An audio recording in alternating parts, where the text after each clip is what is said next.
बिस्मिल्लाहिर्रहमानिर्रहीम। अस्सलाम वालेकुम। मेरा नाम साद अब्दुल्ला मखदूम है और मैं अपने चैनल फ़िज़िक्स लर्निंग से आपसे मुखातिब हूँ। हमारी वीडियो लेक्चर सीरीज़ का आज पहला लेक्चर है और हमारा पहला लेक्चर जो है वो न्यूक्लियर फ़िज़िक्स के ऊपर है। न्यूक्लियर फ़िज़िक्स का जो पोर्शन है इसको हम दो स्टेप्स में स्टडी करेंगे। एक में हम न्यूक्लियर स्ट्रक्चर के बारे में पढ़ेंगे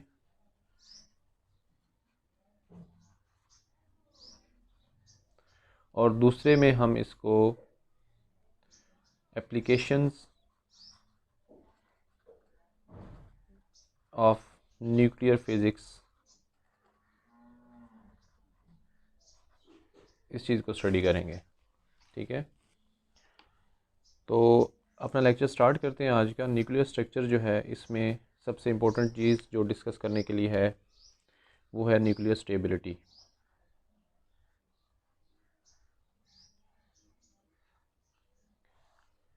न्यूक्लियर स्टेबिलिटी से पहले आपको पता है कि जो प्रॉपर्टीज़ हैं न्यूक्लियस की, न्यूक्लियर प्रॉपर्टीज़ कौन कौन सी हैं,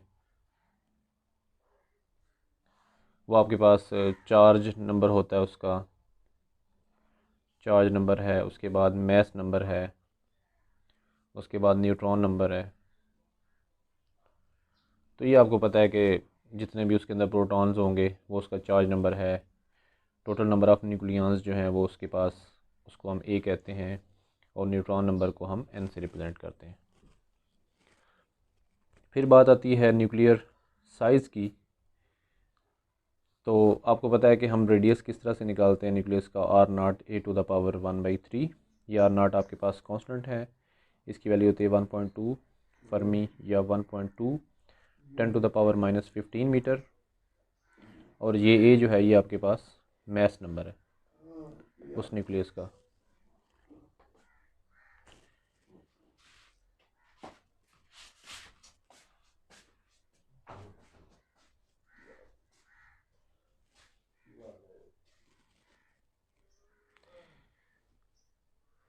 ये आपके पास ए जो है ये उसका मैस नंबर है।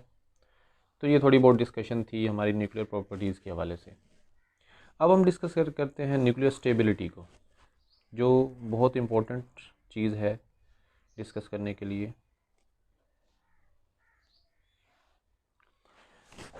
जो न्यूक्लियस की स्टेबिलिटी है वो दो चीज़ों के ऊपर बेस कर रही होती है। उसमें आपके पास अट्रैक्टिव फोर्सेस आती हैं और रिपल्सिव फोर्सेस होती हैं। अब अट्रैक्टिव फोर्सेस कौन सी हैं? आपको पता है कि स्ट्रॉन्ग न्यूक्लियर फोर्स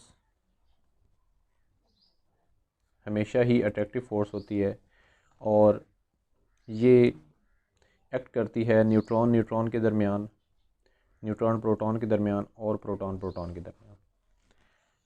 लेकिन जो रिपल्सिव फोर्स है, कूलम्बिक रिपल्सिव फोर्स, ये सिर्फ प्रोटॉन और प्रोटॉन के दरमियान एक्ट करती है। अब हमने एक चीज़ ये भी पढ़ी है कि रिपल्सिव फोर्सेस जो हैं वो सिस्टम की टोटल एनर्जी को बढ़ाती हैं और अट्रैक्टिव फोर्सेस जो हैं ये सिस्टम की एनर्जी को कम करती हैं। अब अब हम देखते हैं कि किस तरह से एक न्यूक्लियस जो है वो अनस्टेबल होता है। जब हम देखते हैं कि जब उसका जी जो है वो 82 से ज़्यादा होता है तो न्यूक्लियस जो है वो अनस्टेबल होना शुरू हो जाता है। तो ऐसा क्यों होता है? जब आपके पास जी उसका कम है, यानी 82 से कम है, तो हम देखते हैं कि जो अट्रैक्टिव फोर्सेस हैं वो आपके पास न्यूट्रॉन न्यूट्रॉन के दरमियान भी एक्ट कर रही हैं, न्यूट्रॉन प्रोटॉन के दरमियान भी कर रही हैं और प्रोटॉन प्रोटॉन के दरमियान भी एक्ट कर रही हैं।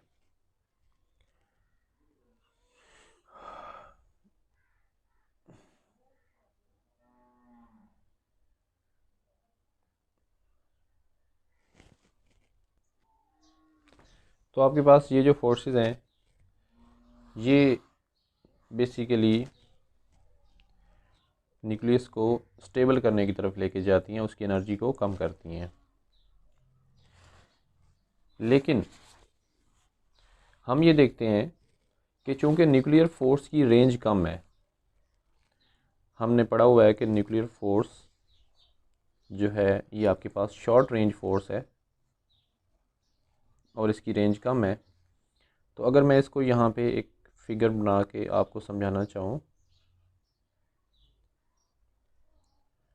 तो जैसे जैसे जी बढ़ेगा, आपको पता है कि उसका ए भी बढ़ेगा न्यूक्लियस का, और जैसे ही ए बढ़ेगा तो आपके पास जो रेडियस है वो भी बढ़ेगा।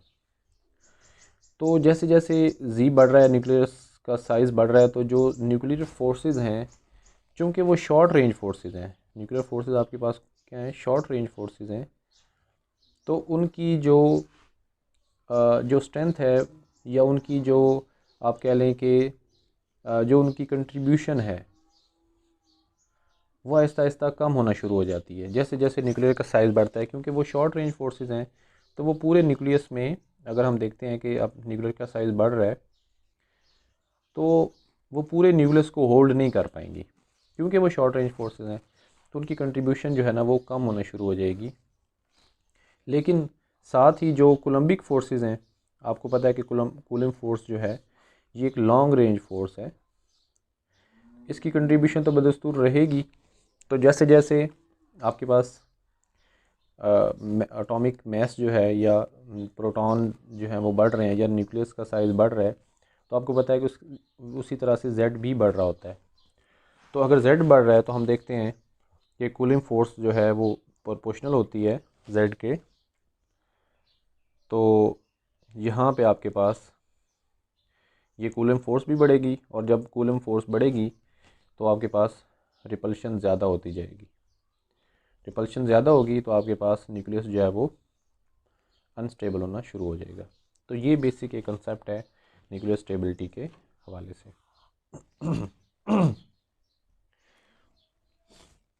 इसको हम एक और तरह से भी एक्सप्लेन कर सकते हैं कि हम ये देखते हैं कि जब आपके पास z कम है, तो वहाँ पे हम देखते हैं कि न्यूक्लियाई के अंदर न्यूट्रॉन और प्रोटॉन की तादाद जो है वो ऑलमोस्ट सेम होती है।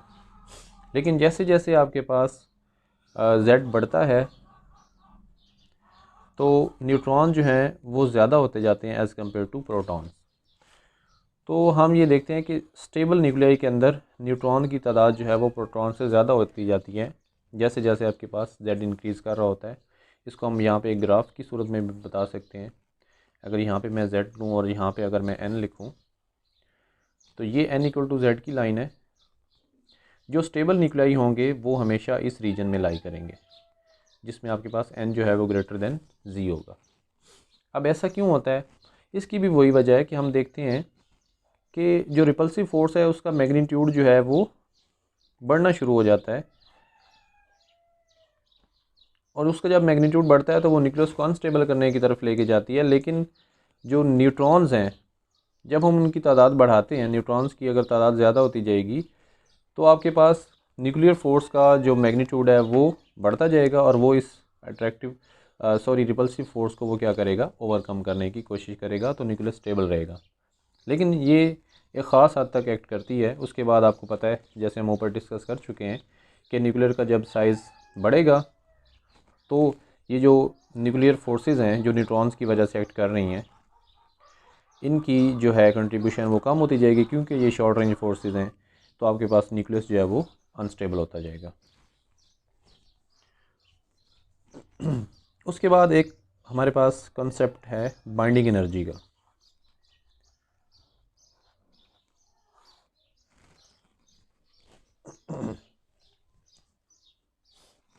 बाइंडिंग एनर्जी का कंसेप्ट बहुत इंपॉर्टेंट है न्यूक्लियर फिज़िक्स के अंदर। इसको समझना भी बहुत ज़रूरी है, और इसके लिए डिफरेंट मॉडल्स भी दिए गए हैं, उनको भी स्टडी करना जो है वो बहुत इंपॉर्टेंट है। तो सबसे पहले हम देखते हैं कि बाइंडिंग एनर्जी क्या होती है। हम देखते हैं कि जब भी कोई न्यूक्लियस बनता है, और वो आपको पता है कि न्यूट्रॉन्स और प्रोटॉन से मिलकर बनता है, ये न्यूट्रॉन और प्रोटॉन मिलकर न्यूक्लियस बनाते हैं। तो अगर हम न्यूक्लियस का मैस लें, अगर हम इसका मैस जो है वो कैलकुलेट करें और इंडिविजुअल न्यूट्रॉन्स और प्रोटॉन्स का मैस कैलकुलेट करें, तो इस न्यूक्लियस का मैस जो है इनके इंडिविजुअल मैसेज से कम होगा। उसकी वजह ये है, यानी आपके पास यहाँ पे लेट्स सपोज अगर 1.0001 AMU है, तो यहाँ पे 1.000 AMU हो सकता है। अब ये जो मैस में फ़र्क आता है, ये बेसिकली आपके पास बाइंडिंग एनर्जी में जाता है।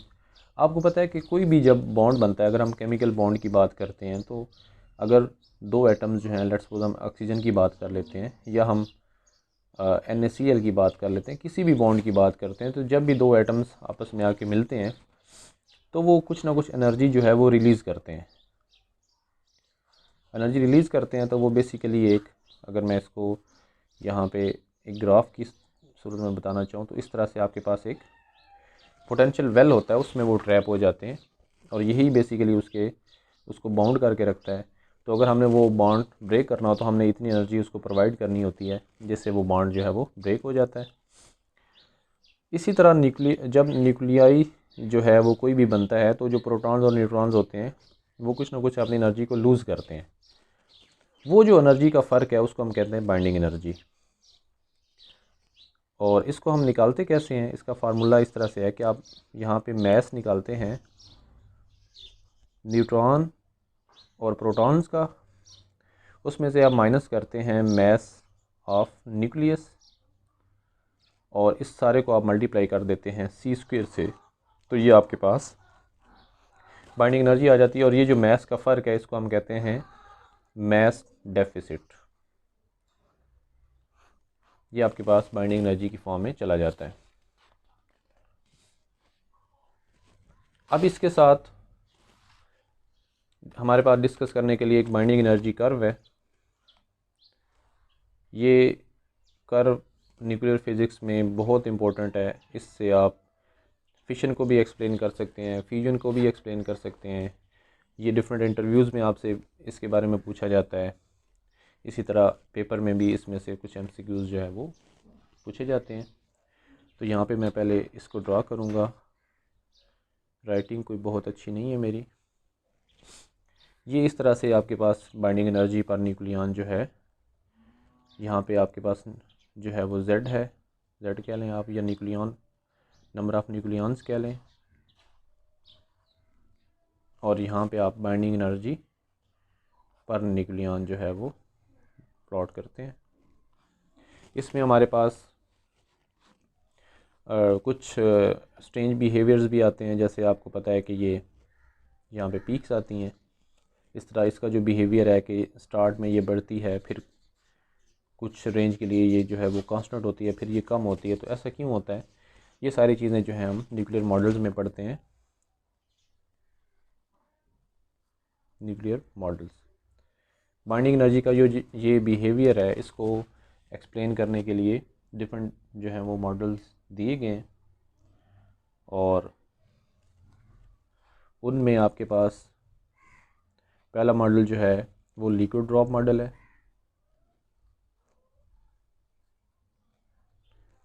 उसके बाद फिर आपके पास शेल मॉडल है,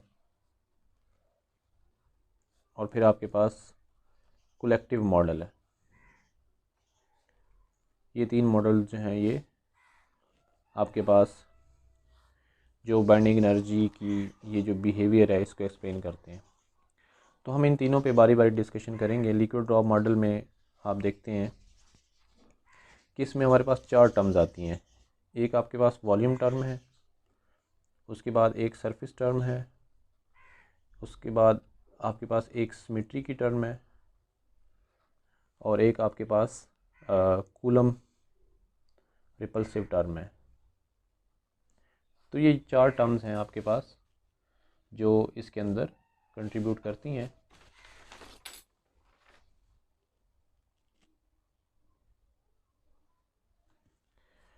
अब वॉल्यूम टर्म क्या है, हम देखते हैं कि जैसे जैसे न्यूक्लियस का साइज़ बढ़ता है, यहाँ पे अगर हम देखते हैं तो बाइंडिंग एनर्जी पर न्यूक्लियन जो है वो कांस्टेंट होना शुरू हो जाती है। यहाँ पे आप देख सकते हैं कि इस रीजन के अंदर बाइंडिंग एनर्जी पर न्यूक्लियन जो है वो कांस्टेंट है। तो बेसिकली ये चीज़ बताती है कि जब जैसे जैसे आपके पास न्यूक्लियस का साइज़ बढ़ रहा है, तो आपको पता है कि चूँकि न्यूक्लियर फोर्स जो है वो शॉर्ट रेंज फोर्स है, अगर मैं यहाँ पे इसको ड्रा करना चाहूँ, न्यूक्लियर फोर्स एक शॉर्ट रेंज फोर्स है, तो वो हमेशा जो है वो अपने नेबर्स के साथ ही जो है वो एक्ट करेगी। यानी कि अगर हम देखते हैं कि अगर न्यूक्लियस का साइज़ इतना है तो न्यूक्लियर फोर्स जहाँ तक एक्ट कर रही होगी, अगर हम इसका साइज़ बढ़ाते जाते हैं तो ये ओनली जो इसके नियरेस्ट नेबर्स होते हैं एक जो है वो न्यूक्लियन के, उनके करीब करीब ही एक्ट करती है, क्योंकि इसकी जो है ना रेंज कम है। तो ये बेसिकली आपके पास एक वॉल्यूम टर्म बताती है कि बाइंडिंग एनर्जी पर न्यूक्लियन जो है वो इस रेंज में कांस्टेंट क्यों है। तो अगर ये कांस्टेंट है तो इसका मतलब है कि हमारे पास बाइंडिंग एनर्जी पर न्यूक्लियन अगर आपके पास कांस्टेंट है तो इसका मतलब है कि बाइंडिंग एनर्जी जो है वो प्रोपोर्शनल है ए के, ठीक है, यानी कि मास नंबर के प्रोपोर्शनल है। अगर हम देखते हैं कि मास नंबर बढ़ रहा है और binding energy per nucleon constant, ये आपने यहाँ पे नोट करना है कि ये पर न्यूक्लियन है।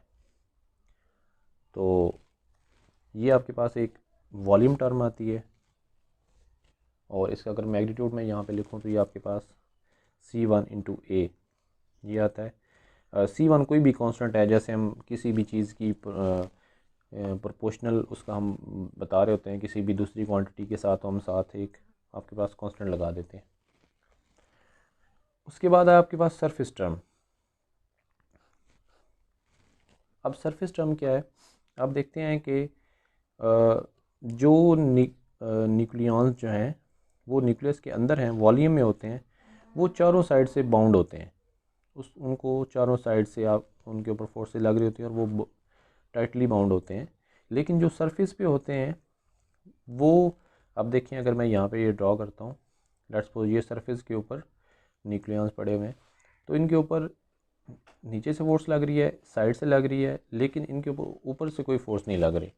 तो इसका मतलब है कि ये लेस टाइटली बाउंड है, लेस टाइटली बाउंड है। तो जब ये लेस टाइटली बाउंड होंगे तो इनको निकालना जो है न्यूक्लियस से वो इजी होगा। तो इसका मतलब हम ये कहेंगे कि ये इनकी बाइंडिंग एनर्जी कम है या ये अनस्टेबल है। तो जो सरफेस टर्म है ये प्रोपोर्शनल होगी आपके पास सरफेस एरिया के, ये आपके पास सरफेस एरिया के प्रोपोर्शनल है, और इसको हम लिखते हैं -C2a⁴ अब ये हमने इसको a⁴ क्यों लिखा है, क्योंकि आपको पता है कि सरफेस एरिया 4πr² होता है और r जो है वो प्रोपोर्शनल है 1/3 के। तो इस तरह फिर r² जो है वो प्रोपोर्शनल हो जाएगा 2/3 के, तो इसको हमने यहाँ पे लिख दिया। उसके बाद एक टर्म आती है हमारे पास जिसको हम कहते हैं कूलम रिपल्सिव टर्म। अब ये कूलम रिपल्सिव टर्म क्या चीज़ बताती है कि आपके पास जो प्रोटॉन्स हैं वो जब आपस में इंटरेक्ट करेंगे तो आपके पास बेसिकली वो बाइंडिंग एनर्जी को कम करेंगे, न्यूक्लियस को अनस्टेबल करने की तरफ लेके जाएंगे। तो ये किस चीज़ के प्रोपोर्शनल होती है, ये आपके पास Z into Z-1 over a⁴ इसके प्रोपोर्शनल होती है। और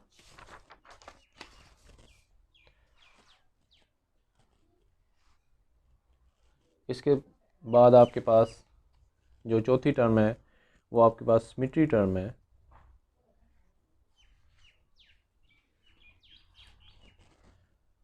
जो सिमेट्री टर्म है ये भी आपके पास बाइंडिंग एनर्जी को कम करती है।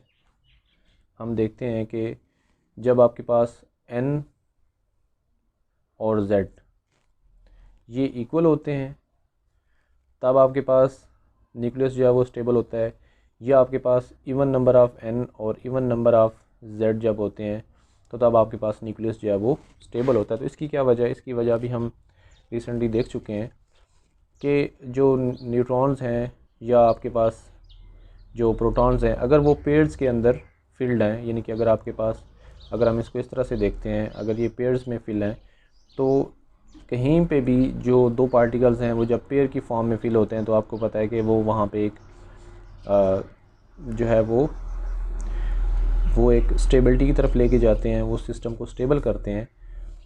तो यहाँ पे हम देखते हैं कि जब इवन्स होंगे, जब पेयर्स बनेंगे तो ऑब्वियस है कि हमारे पास जो नंबर्स है वो इवन हो जाएंगे।